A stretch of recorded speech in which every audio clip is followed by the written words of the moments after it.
Le football, c'est un sport de chiffres, d'émotions, et parfois de records complètement fous. Certains sont connus de tous, d'autres, tu vas les découvrir aujourd'hui.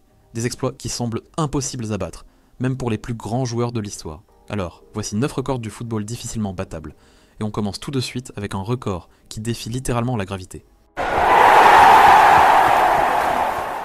En football, les buts de la tête sont souvent spectaculaires, mais certains joueurs ne sautent pas, ils volent. Lors des quarts de finale de la Coupe du Monde 2022 entre le Maroc et le Portugal, Youssef En-Nesyri s'élève au-dessus de tout le monde et plante une tête historique. Hauteur du saut, 2,78 m. Oui, tu as bien entendu. 2,78 m. C'est plus haut que la barre transversale. Un record tout simplement incroyable.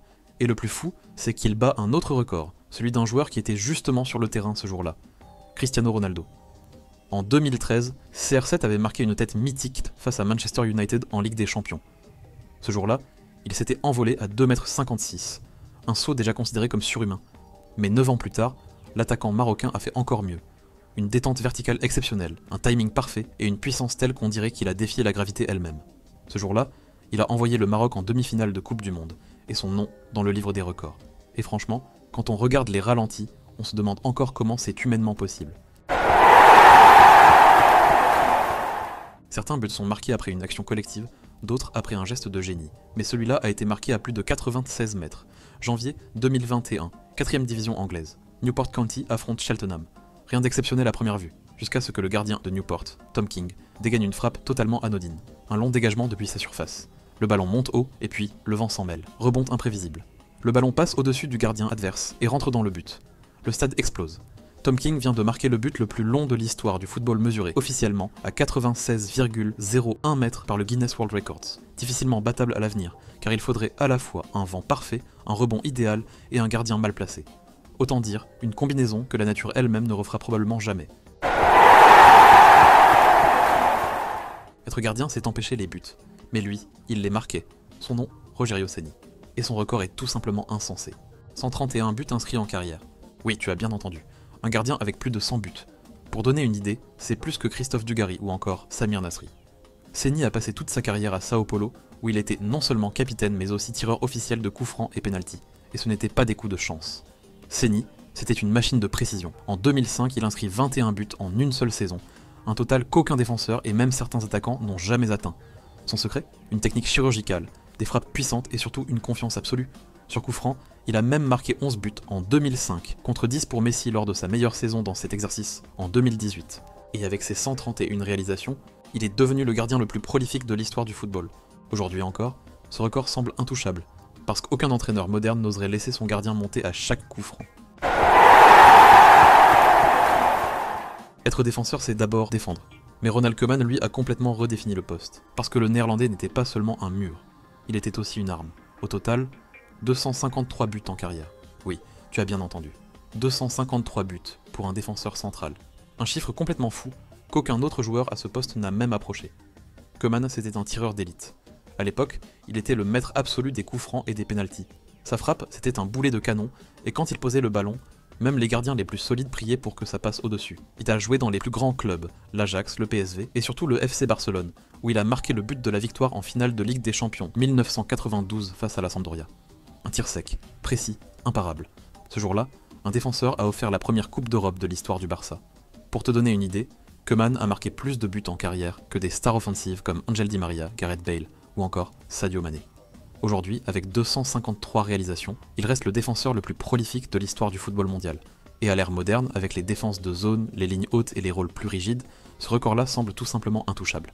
Avant de passer au record suivant, si tu aimes la vidéo, pense à t'abonner. Ça soutient énormément la chaîne et ça fait toujours plaisir. Merci d'avance. 43 ans. C'est l'âge qu'avait Roger Milla lorsqu'il a marqué à la Coupe du Monde 1994. Un record absolument unique. Le Camerounais est une légende. Son histoire, c'est celle d'un joueur qui a tout connu. La gloire, les années d'oubli puis la renaissance. Déjà, 4 ans plus tôt, lors du mondial 1990 en Italie, il avait enflammé la planète entière. Ses entrées en jeu changeaient tout, et surtout, son style est resté dans toutes les mémoires. Après chaque but, il dansait au poteau de corner, un geste devenu mythique. Roger Milla, c'est sans doute le premier joueur de l'histoire à avoir célébré un but en dansant, mais personne ne s'attendait à le revoir 4 ans plus tard. Et pourtant, aux États-Unis, à 43 ans, le voilà de retour avec le Cameroun. Lors du match face à la Russie, il inscrit un but symbolique mais historique, celui qui fait de lui le plus vieux buteur de toute l'histoire de la Coupe du Monde. Ce jour-là, il n'avait plus la vitesse de ses jeunes années, mais il lui restait ce sens du but, cette malice qui ne s'oublie jamais. Et depuis ce jour, personne n'a réussi à battre ce record. 1958. La France découvre la télévision en couleur, et le monde du football découvre Juste Fontaine, jeune attaquant français qui évoluait alors au stade de Reims. Cette année-là, en Suède, il vit une Coupe du Monde absolument légendaire. Il n'était même pas censé être titulaire au départ, mais dès qu'il entre sur le terrain, il ne s'arrête plus. Match après match, il empile les buts, des doublés, un triplé, et même 4 buts en un seul match contre la RFA. Au total, 13 buts en seulement 6 matchs. Un record jamais battu depuis plus de 65 ans. Pour te donner une idée, les meilleurs buteurs récents d'un mondial, Harry Kane en 2018 ou Kylian Mbappé en 2022, ont marqué 6 à 8 buts maximum. Fontaine, lui, en avait mis presque le double. Depuis 1958, un seul joueur a réussi à s'en approcher. L'Allemand Gerd Müller avec 10 buts en 1970. Et avec l'élargissement futur de la Coupe du Monde, peut-être qu'un jour, un joueur profitera des écarts entre nations pour venir menacer ce record mythique. Mais pour l'instant, les 13 buts de Juste Fontaine restent un sommet absolu dans l'histoire du football mondial.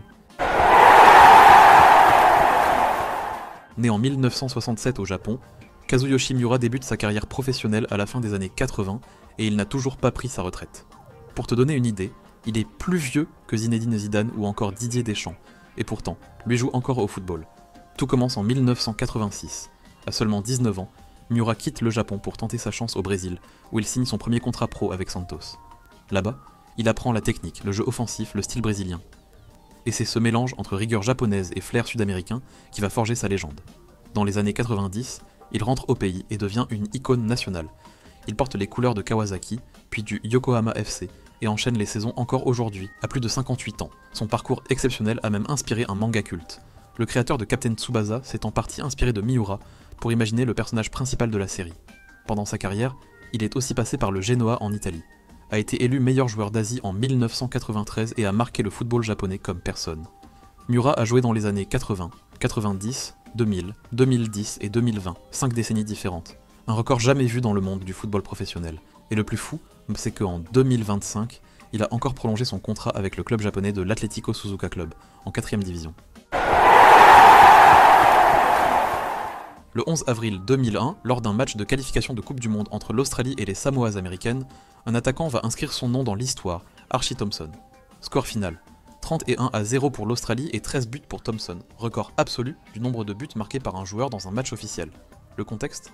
Un déséquilibre gigantesque. Les Samoas américaines, décimées par des problèmes de visa, alignent une équipe très jeune et largement inexpérimentée. L'Australie, elle, évolue avec des pros au sommet. Résultat, un naufrage sportif, mais aussi un record irréel qui tient encore plus de 20 ans après. Pourquoi c'est imbattable ? Depuis, la FIFA a revu ses formats pour limiter ce type d'affiche ultra déséquilibrée. Aussi, dans le football moderne, un coach remplace souvent son buteur après 3 ou 4 buts, par respect et gestion physique. Un tel écart de niveau, sur un match officiel, a très peu de chances de se reproduire. Thompson n'a pas juste empilé des buts, il a signé un record historique qui tient surtout parce qu'aujourd'hui, tout est fait pour que ce type de score n'arrive plus. Entre janvier et décembre 2012, Lionel Messi réalise ce que beaucoup pensaient humainement impossible. 91 buts sur l'année dans les compétitions officielles. 79 buts avec le Barça, 12 avec l'Argentine. Environ 1,31 buts par match sur l'année. Pour mesurer l'exploit, il détrône le record de Gerd Müller datant de 1972 avec 85 buts. Le record depuis 2015, 69 buts en 2021 avec Robert Lewandowski. Pourquoi ce record paraît hors de portée ? Parce qu'il faut rester disponible, performant et constant sur toutes les compétitions, sans baisse de régime, et il faut aussi que ton club et ta sélection permettent et te laissent jouer le maximum de matchs. 91 buts, c'est plus qu'un record. C'est une anomalie statistique signée par l'un des plus grands joueurs de l'histoire. Avant de partir, n'oublie pas de t'abonner et de liker si t'as aimé ce genre de vidéo. Ça me soutient énormément et ça me pousse à continuer à faire des vidéos comme celle-ci, voire encore meilleures. Je te dis à bientôt. Ciao.